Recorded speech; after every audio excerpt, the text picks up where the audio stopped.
So, thank you for the intermediate entertainment part, and welcome to the second presentation of tonight. And thanks to Christian for the great introduction, how to get from sand to silicon to transistors to microprocessors. I'm looking more into devices like this little piece here, which allow us to create new types of content, and finally to create some immersive experiences where we're blending over the real and the digital world in new ways. So, any guess what this is? 360 degrees camera. Okay.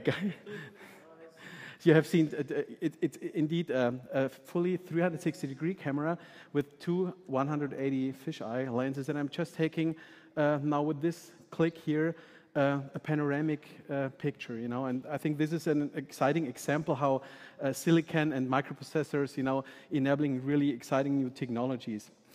All right, so, and by the way, you can see the result of the picture I've taken later. There was already an introduction about myself, so my talk is about how silicon empowers immersive experiences. So again, I see there are new ways to blend over digital and physical worlds, and this is powered by a lot of new technologies. And my company, Dexperio, is specializing on these new technologies, especially on augmented and virtual reality, because this is basically the foundation to create these next generation experiences. And I'd like to start now with an example from Intel, because Intel has a lot of very exciting new technologies which help in that area, and you probably heard about Intel RealSense, but I still think it's a great intro what these new technologies can enable for experiences. Our world isn't one or two-dimensional, it's three-dimensional. And with the integration of true 3D-capable cameras across a range of Intel computing platforms, so is your computing experience, giving you the power to capture and share your world.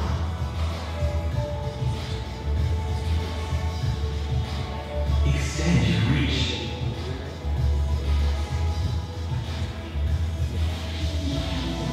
Express yourself in new ways. Create something dramatic.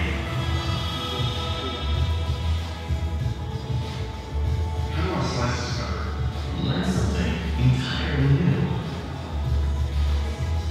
Synergy. Connect. How about this? And collaborate.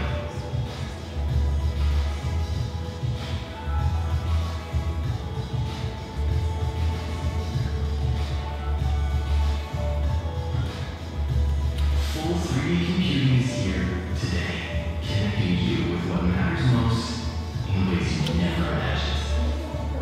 All you have to do That's all for now. There's more to come. This is just the beginning. is look inside. All right, so who has already had a chance to play around with the RealSense technology? There have been a bunch of hackathons, so great, and I think the wording is great. This is just the beginning, we have had some prototype cameras.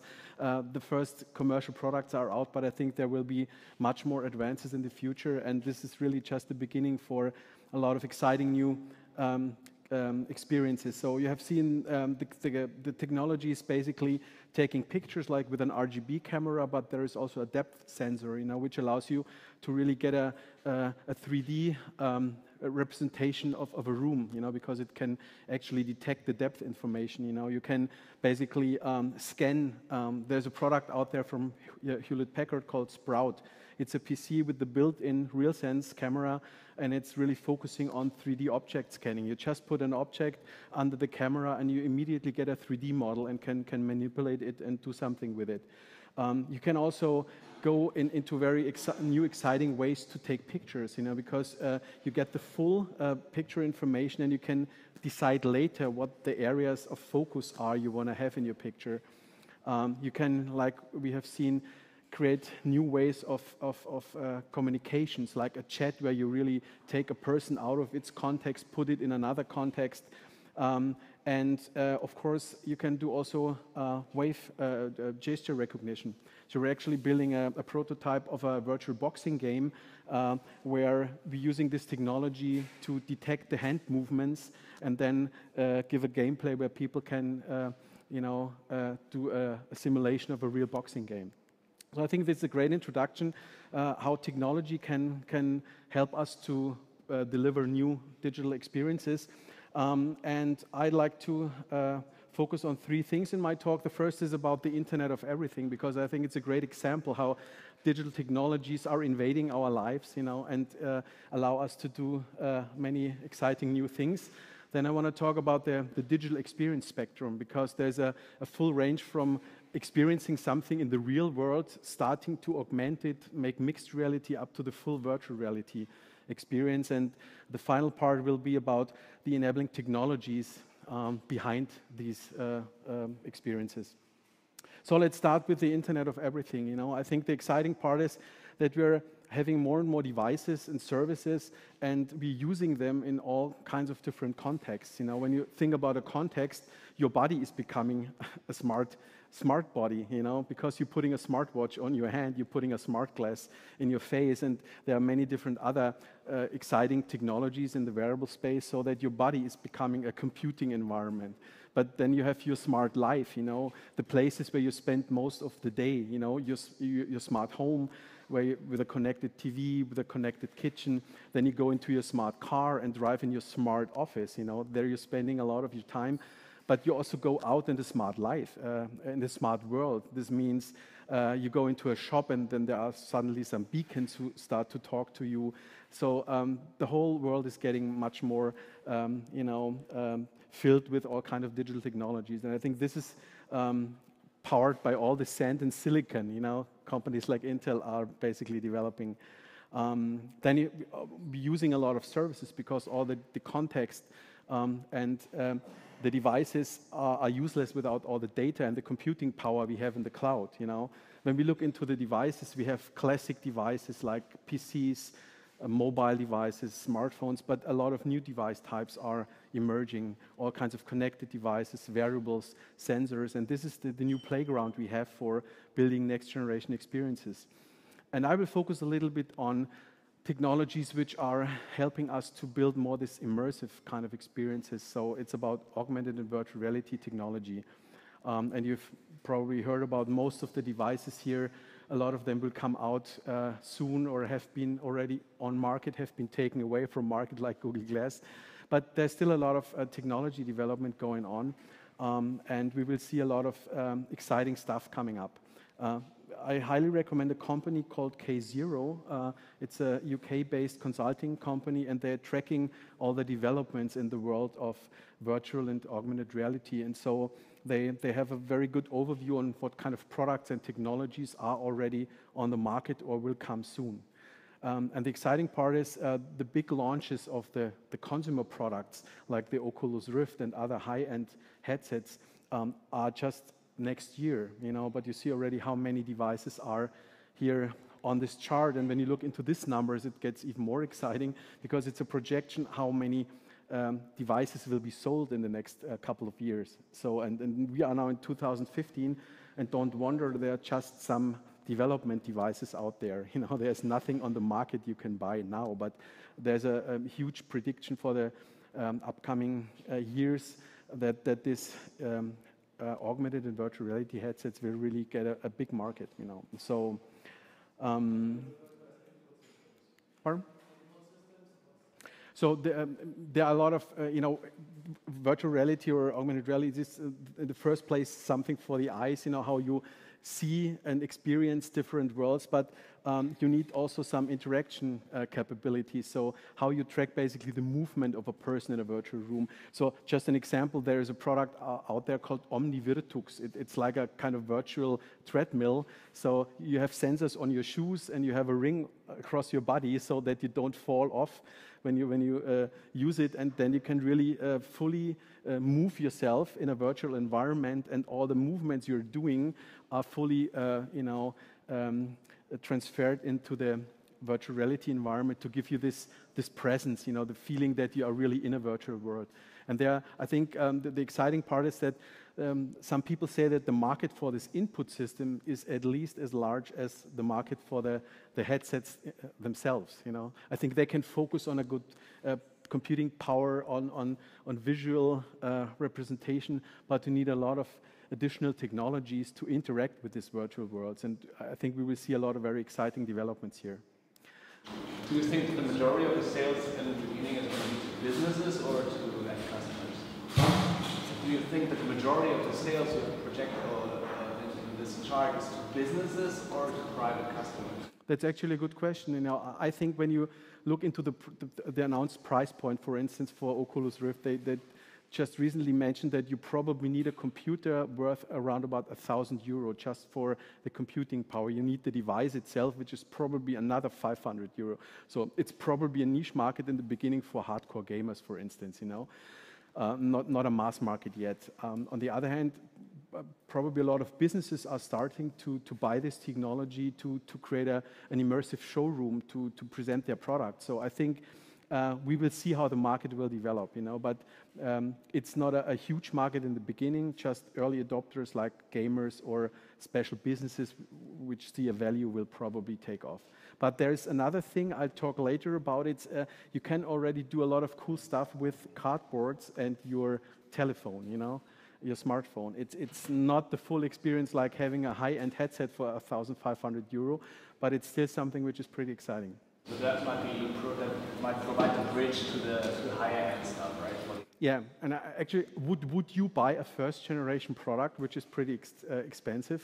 Maybe you would wait until the whole market is more matured, and then you would go in, you know? And so my expectation is that devices like these little cardboards help people to get in contact. We see a lot of people who the first time in their lives make a virtual roller coaster ride or something. They're totally excited. They have never seen it before.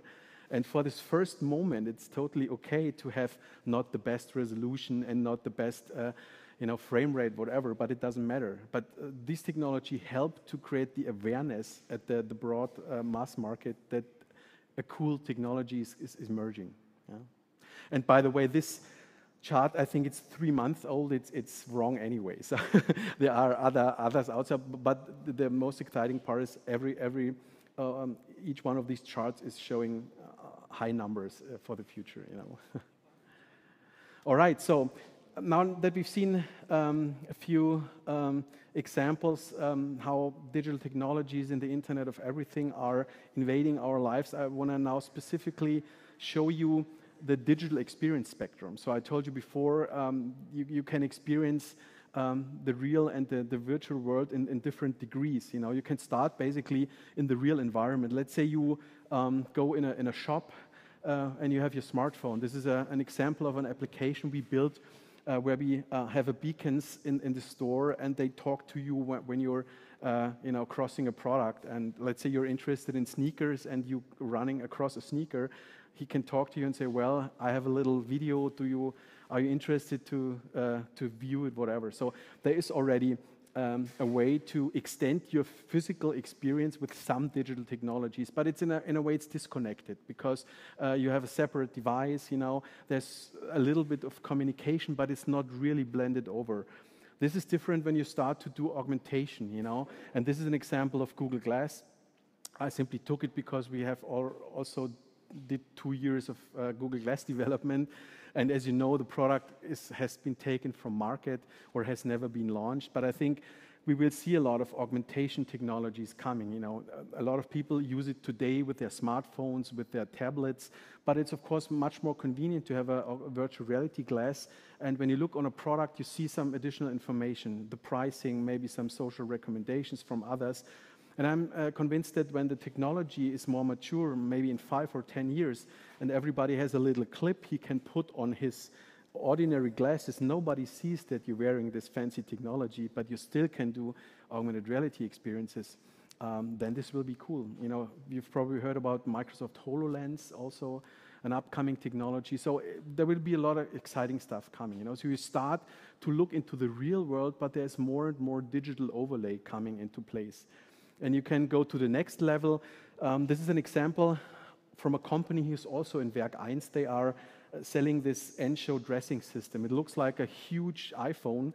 You know, it has a gesture recognition built in. It's based on Kinect, not on RealSense yet.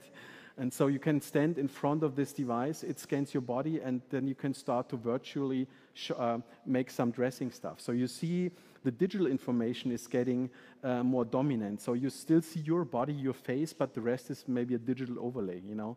And of course, the final version of this experience spectrum is when you go fully virtual, you know. Let's say you're sitting at home on your couch in the living room, and you go in a virtual shopping mall, you know, and maybe you even meet other virtual shoppers. By the way, I think this will be a big thing. Even Oculus is working on a social cinema experience. So you are going into a cinema and you see other people sitting in the cinema and you watch together a movie, you know. Seems to be something which is starting to take off, you know. It's probably not for everybody, you know, but some people maybe think this is cool, you know. But again, it's the full spectrum. And when we think about digital experiences, we try to design them in a way that the consumer can decide how he want to experience it. Let's think about this room here. I took a picture before, a 360-degree picture.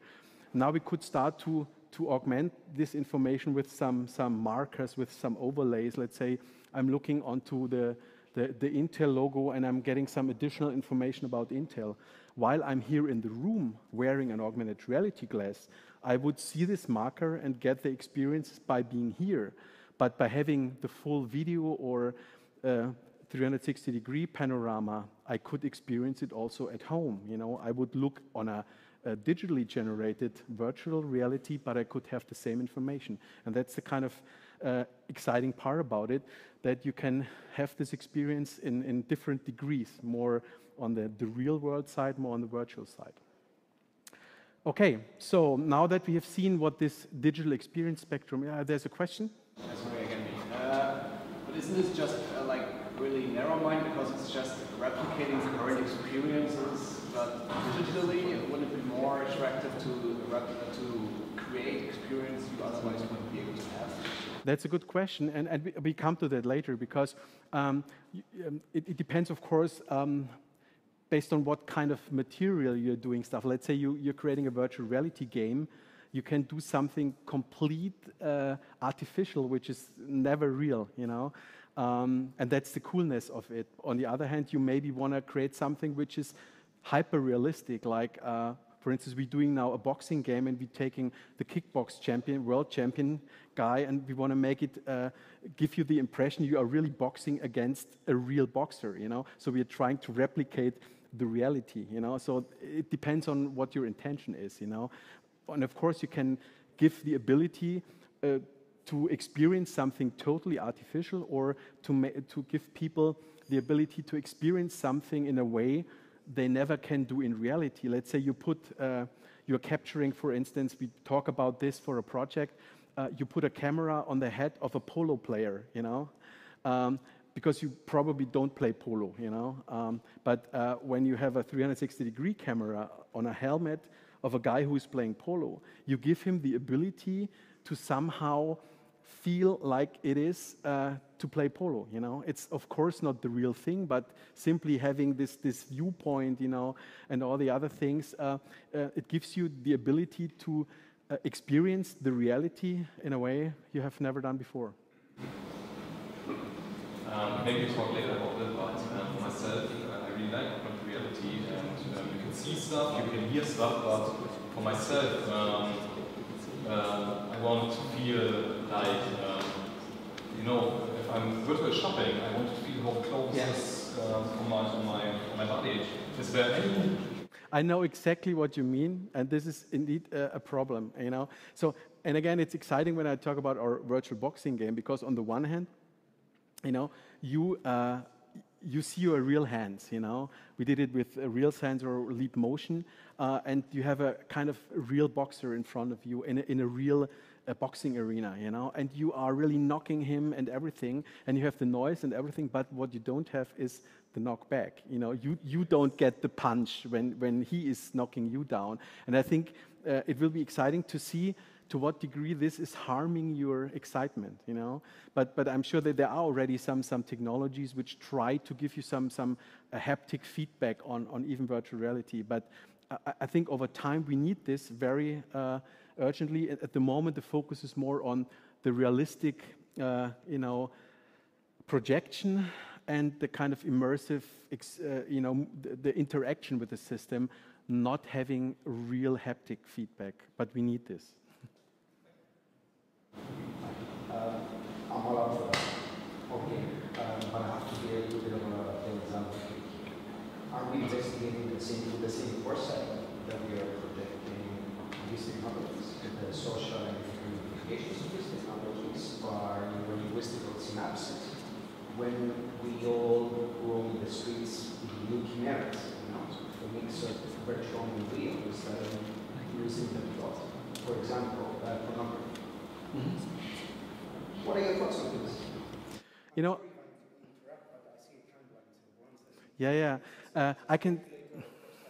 So when it comes to this kind of stuff like pornography, you know, like all technology advances have had their most financial success in the porn industry. You know, it was the video cassette format war, whatever. So each technology, CD-ROMs, the internet, you know, there was always this pornography stuff, which was a huge market. And actually, even one of the more prominent porn portals of the US announced recently even some technologies, you know, where you're combining your visual impressions with some devices, you know. So in other words, I'm fully, and we talked, to be honest, to a lot of people in this virtual reality space. And just today I had a talk to a person who is working on a business around this kind of content, you know. So I'm sure that this is one part of the spectrum. And in case you're able to create some virtual environments, even with some sensory whatever stuff, pornography is one of the fields which it probably could work. Maybe not for everybody, but I think it will be a huge market from a business perspective. I wasn't referring particularly to certain stuff. I was referring to no, but in general, I think that what happens here is pretty exciting, you know, because you know, a lot of digital technologies changed fundamental behavior. Look around you when you go out on the streets, you know, most of the people are staring on their smartphone screens, you know. Look back 10 years, it wasn't the case. And so I think a lot of, and even children start now to try to touch the television screen at home and say, Daddy, the television is broken, there's nothing happening when I touch on it. So a lot of technologies are invading our lives and become pretty a full part, you know, and they change a lot of stuff. Like, look at the smartphones and how people communicate today. You know, it was totally different 10 years ago. And I think also these technologies will bring this social change, the interaction, to another level, you know. And I'm not sure if this is all good or not, but it will happen, and we need to carefully look into the impact to our society and all that kind of stuff, you know. But I think there will be a lot of very exciting changes, and maybe the impact on our personal lives, you know, and even the society is bigger than everything we have seen before. You know, think about scenarios when you do remote consultation, you know. Maybe you don't go out yourself. You make a video chat with your customer and he's repairing his broken whatever himself because you can give him instructions. You can see what's wrong, you know. This would change the repair business, just as an example. And I think the kind of disruptive potential of these technologies is broader, like everything we've seen before, from my opinion, you know. This is why I'm so excited about it, and I'm building, hopefully, a successful business around it. So do you agree, or do you say it's just another, I don't know, it's like having smartphones, or is it potentially bigger? What do you think? Maybe you're not decided yet, you know. It's good not to be decided yet. It's a very good feeling to have amongst technologists and futurists and speculators and technologists to be in this junction. Yeah. But when I did my anthropology PhD on the London, the indigenous people in the planet, they skipped a generation of mobile phones. Yeah. So from communications we went to smartphones. Yeah. So it's part of my job, being a brush on how social structures, whether it's indigenous people or lessons you like, Yeah. how it mixes together. Yeah. So I find it very interesting. I see you offer. Yeah. No, it will be very exciting, you know, and what we've learned, every digital technology which is possible is coming to market and find its ways of use, you know. It's up to us to reflect, you know, if it's good what we do with this technology or not, you know. And yeah, so it's an exciting point in time to be. And so wait and see what happens, you know. In the next part, I go a bit more deeper into some examples of devices which are enabling these experiences, but also then go more into the capabilities, you know, because the device is providing new capabilities, and when you combine all these stuff, you get a new experience level, you know. And let's start on the device side. We have our standard computing devices, you know. This is a good example of an existing technology like a tablet, which has gone to the next level. So this Dell tablet has the RealSense camera built in. So now you have an ordinary tablet and can do certain things which have not been possible before. You can make, in 10 seconds, a 3D 160-degree scan of your head and have a 3D model of it. I've seen a game developer who is building some technologies that you can really make an avatar head in 10 seconds and put it into your Unity game development, you know. It has not been possible in that quality before, you know. So it's a good example for an existing computing device which went to the next level. We have also seen augmented reality headsets, you know.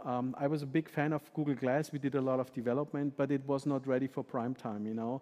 But it's not just about Google Glass, you know. There are, I think, last year I read a report and there have been more than 10 to 15 augmented reality glasses close to market release, you know. And there are many devices out there. Even Intel just recently acquired a company who is doing an augmented reality headset. I don't know the name.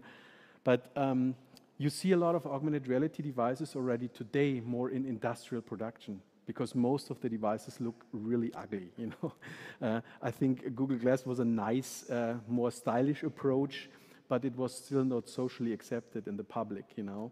And so there are a lot of augmented reality devices, and there are some people who say it takes another 5 to 10 years until this is getting really a mass phenomenon, you know. But I fully believe that the augmented reality part will be something we are experienced the whole day. Think about HoloLens. Maybe you're getting, when this technology is out there from Microsoft in 1, 2, 3 years, maybe a lot of people will use this technology in their workplace. They will not run around with an augmented reality computer on their head, but they maybe use it extended hours during the day for their job to do some construction stuff, whatever. And I think in the end, the augmented reality technology will be maybe spend 60 to 70, 80% of our daily usage, and the 20% is for virtual reality. It's like going into cinema, having entertainment, playing games, watching a movie or something. But we will have all these technologies.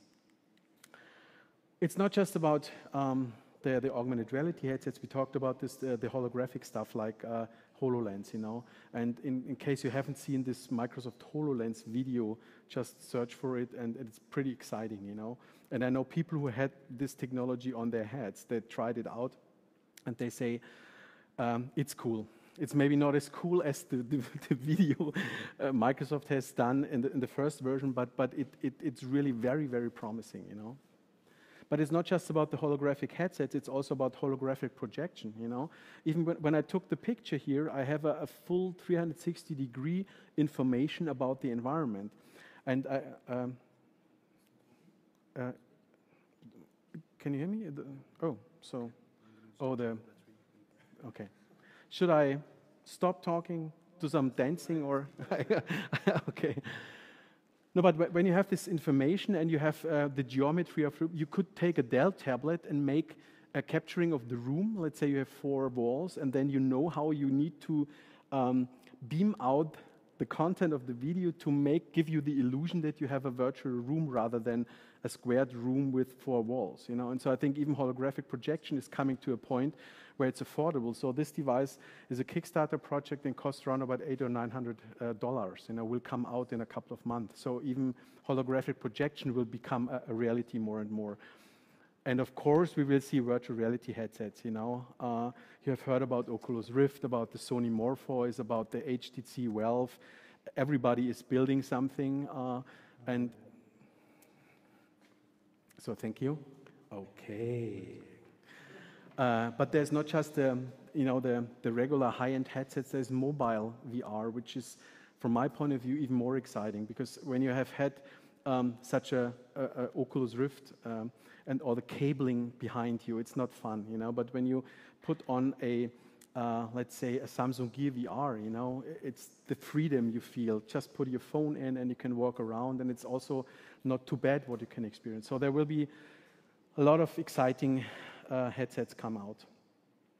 Okay, so but the question is, with these devices, what kind of capabilities are contributing to this immersive experiences?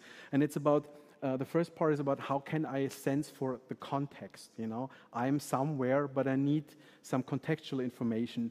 And when you think about wearables, you know, they can give you some contextual information about your body, you know, what's your heart rate, you know, what's your blood pressure, whatever. So this gives you a context, you know. Wouldn't it be cool in a couple of years to have a sports broadcast where you can feel the heart, or you can see the heartbeat of the football player when he scores? You know, wow, it was 130, you know, when he did the score, you know, because he had some wearable on his body which is captured. And it would be even cooler in 15 years when you can reproduce the heartbeat on your body. Then you have some sensory output, whatever, some injection which is getting into your body. No, just kidding, but this is really about capturing experiences and reproducing it, you know? And I'm sure that in many years, we go even in that area where you can try to influence some body data by some technologies, you know? It will maybe take a while, but I think it's not totally wild.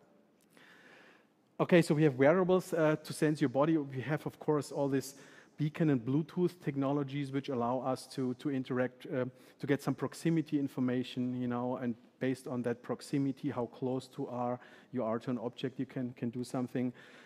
We have the good old technologies like Wi-Fi or GPS, you know. You don't necessarily need to put thousands of beacons in a shopping mall to get some proximity information. You can do indoor navigation up to 1 or 2 meters based on your Wi-Fi signal, you know. So there are also some old technologies which helps you to get some context. And of course, another area of getting context is this RGB depth information. So all the kind of cameras we will get. And there are already a bunch of products out there with the Intel RealSense. There are some laptops out there with the camera built in. There are some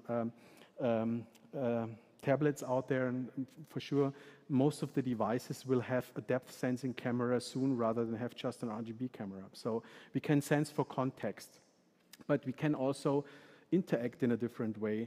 And I think for me personally, the first time I had an iPad in my hand and was able to touch, it was really a life-changing moment. At that moment, I decided to leave my old employer, which I worked 9 years, because I seen there's something interesting going on. Another company has invented something big, you know, and we are using now touch every day. But I think this in itself is a very exciting technology. And before having this touch capabilities, the digital world was different, you know.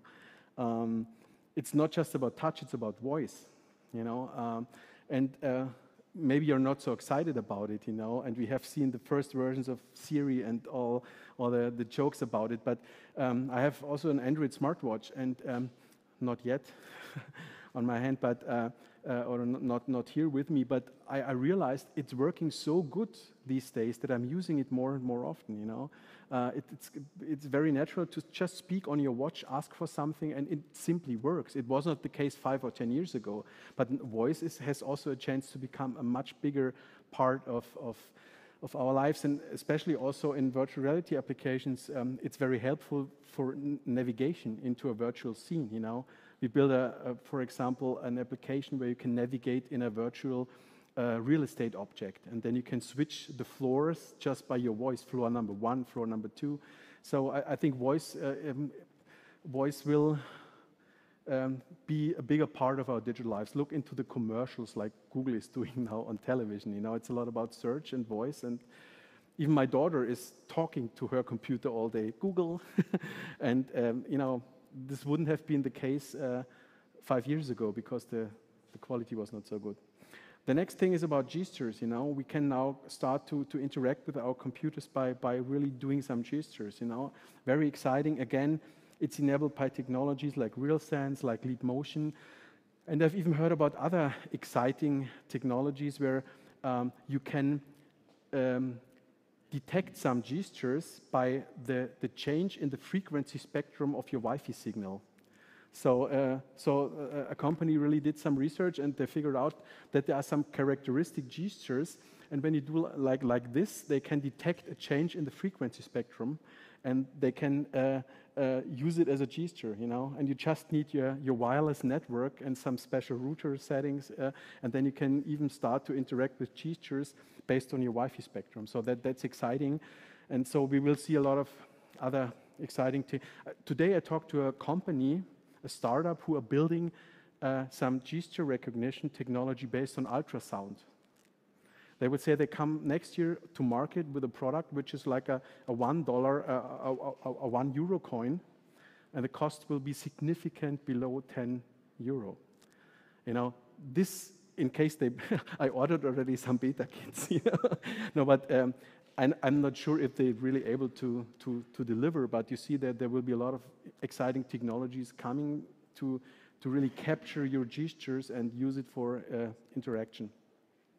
And of course, there is motion. You know, it's not just your gesture of your head. You know, I just recently met the CEO of this company. So they have a Kickstarter campaign running. So it's €800. It's this Vertux Omni thing. It's a kind of like a virtual treadmill. You know, you have sensors on your shoes. You start running. You know, and there's this thing on your belly which makes sure that you don't fall off. You know, but it's very exciting what you can do. Very realistic. Gaming, you can move your body, you can do some shooting games, whatever.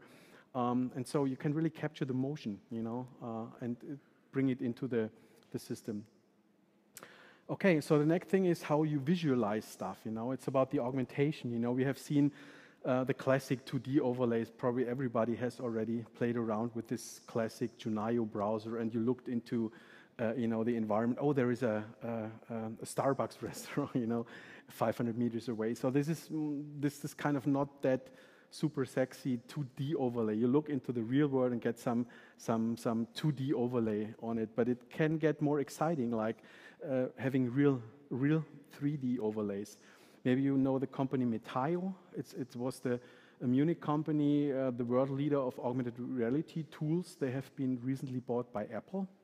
And they had a very exciting technology, and one of the exciting applications for it was an IKEA AR catalog. So, and the quality is really good. You go into this catalog, you scan basically a piece of furniture and go into your living room, and then you put this object in 3D in your living room.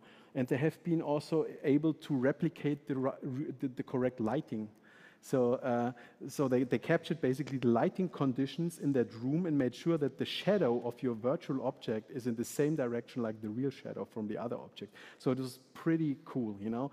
And this is getting into the area where the blending over of the virtual and the real world is getting really exciting, you know.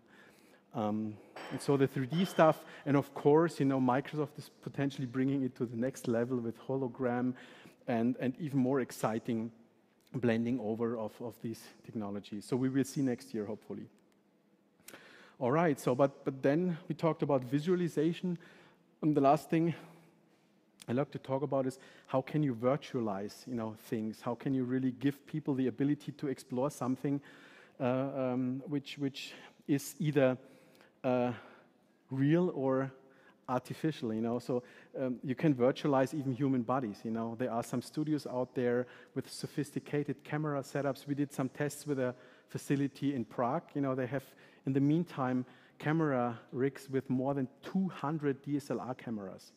You know, you get into this setup and they take in one picture with 200 DSLR cameras. And you get around about 12 million polygons then when you try to make a 3D object, you know. Or even more, but but the realism you can get from this capturing is amazing, you know. So you can really do this body scanning, you know. You can, of course, create some objects which are not real now. Let's say my neighbor is selling luxury boats, you know. They have some designers sitting in Italy. They're designing boats for, I don't know, 50, 60 millions, you know. They are not built yet, but when you want to sell it to a customer, you maybe want to give him the ability to go into this cool thing, you know, maybe to even do some customization of the furniture, of things like that. So it's cool to really build objects which are not real yet and give the ability to explore. On the other hand, you can, of course, do some total crazy stuff, you know, give people the ability to experience, to build some virtual worlds and give them experiences like people will never have. You know, think about a roller coaster ride, you know, where you have all the G forces and whatever, and then you put a virtual reality headset on it, and I call this overplay, and then you're doing the same roller coaster ride with the same physics and the G power, but you are a dragon flying in an artificial kingdom, whatever, you know. So it's giving you the ability to blend over the real world and some total artificial stuff you probably will never ever experience in that way in your life. So that's exciting.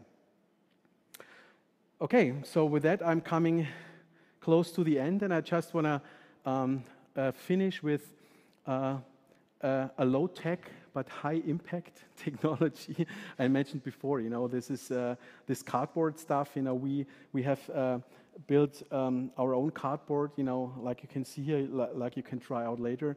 We believe it's a great opportunity now to start to deliver this kind of experiences to the masses, even without having tons of Oculus Rifts delivered, you know. And so we are strongly believe in this low entry on the market, saying put just your smartphone in like this, or even your iPhone, whatever, into a piece of cardboard and start to play around with these immersive experiences. You can do augmentation.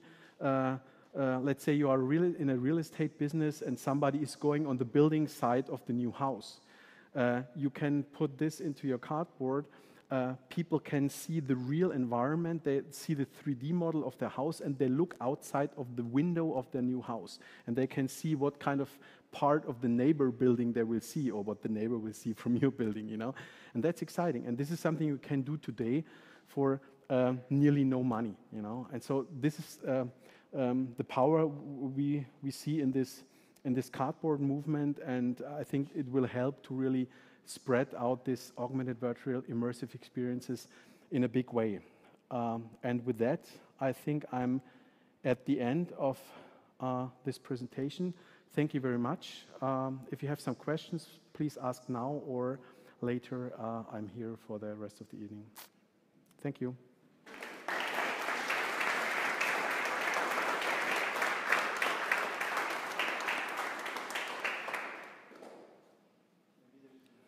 So the real challenge, for instance, for the cardboards would be to actually develop the applications, right? Not like the hardware. It doesn't like really seem to be too complicated or too costly, but actually the applications to develop. I think in the end, when you build some virtual or immersive content or media, it's just a matter of let's say you need to adjust them to the capabilities of your device. Let's say when you have a Oculus Rift in mind, you can have a much higher frame rate. You need much better quality of your video, of your 3D models, but you can scale it down to a certain extent to be even cool on a low-end device. What you're of course missing is the interaction stuff, you know. But I think in general the problem we have today, there is no standard. Every manufacturer comes up with his own input devices. The one is using some ultrasound, infrared, whatever technology.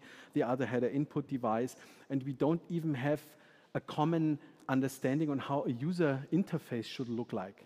You know, today you can take an ordinary computer, you see a keyboard and a mouse, and you know how to, regardless if it's Linux, Mac, or Windows, you know, you are somehow familiar to how to use it. But it's not the case when you put on an application for a virtual or augmented reality headset, because every vendor or every app builder has built his own kind of way, you know. Leap Motion is doing cool stuff. We're doing a boxing game right now, and we thought, why not use your hand and the boxing glove as the user interface? So when you do a gesture, you see the boxing glove, and then it pops up like a menu, and you can do some control. It was our idea for the boxing game, but another person or another game developer is coming up with another idea. So we don't have really a good standardized input technology or even user interface, you know. And so the minimum common ground is to use some on-screen buttons, you know, like there's a virtual control popping up, you know, and even when you don't have any other input tool, you just look on a certain object, and when you don't look away, it's like you know, it's like a button press. Yeah. So and this is, you know, for me. One of the most exciting things, how the user interface and the user experience with all these devices will standardize over time. Yeah, but I think this will take a couple of years. Okay. I had a comment, I got no question, but you were asking about how this will impact what we think about it.